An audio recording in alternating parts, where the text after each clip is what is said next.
ഈ പാലത്തായി പപ്പൻ്റെ കേസ് മുതലാണ് യഥാർത്ഥത്തിൽ പീഡന കേസുകളുടെ ഒരു ജാതി രാഷ്ട്രീയവും മറ്റുമടക്കമുള്ളവ വലിയ ചർച്ചയായത്.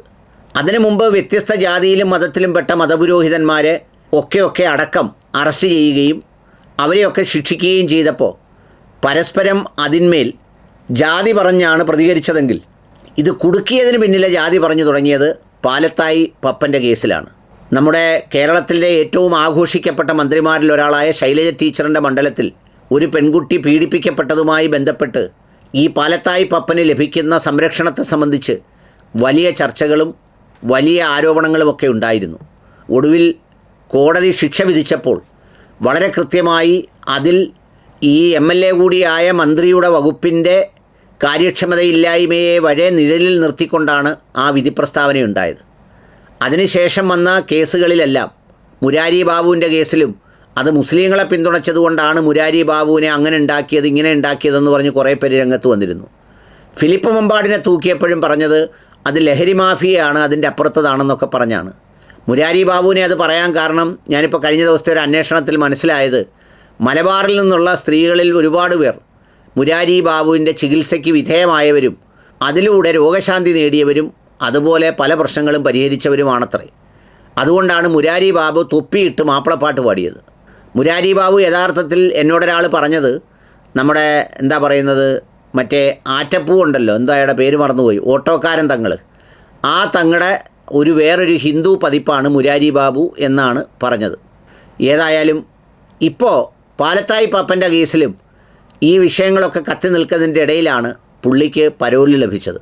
ആ പരോൾ ചട്ടവിരുദ്ധമായിട്ടാണ് ലഭിച്ചത് എന്നാണ് ആരോപിക്കപ്പെടുന്നത്. അദ്ദേഹത്തിൻ്റെ സഹോദരിയോ മറ്റോ മരിച്ചതിന് എമർജൻസി ലീവ് എന്ന പേരിൽ ഇറങ്ങിയ പപ്പാൻ ഇപ്പോഴും പരോളിൽ തുടരുന്നു. അതൊരു സ്ത്രീപീഡകന് നൽകുന്ന സംരക്ഷണമാണ് എന്ന ആരോപണം സാമൂഹ്യ മാധ്യമങ്ങളിൽ നിറയെയുണ്ട്.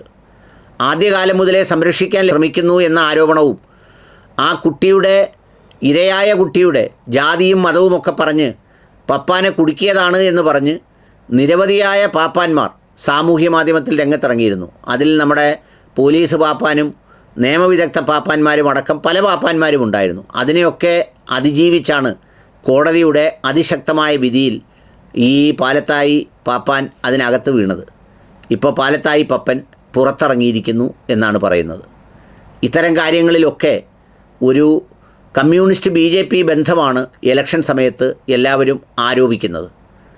ആ ആരോപണത്തിന് മറുപടിയായി ഇത് വെറുതെ പറയുന്നതാണെന്നും ചട്ടപ്രകാരമാണെന്നും ഒക്കെയാണ് പറയുന്നത്. ഏതായാലും ഇപ്പോൾ ഈ ജാതിയുടെയും മതത്തിൻ്റെയും പേരിൽ ആരോപിക്കപ്പെടുന്ന പീഡന കേസുകളുടെ ഒരു സ്വഭാവം വലിയ കടുത്ത ഒരു ഉത്കണ്ഠയും ആശങ്കയുമാണ് ഒരു പൊതുസാമൂഹ്യ സ്ഥിതിയിൽ ഉണ്ടാക്കുന്നത്.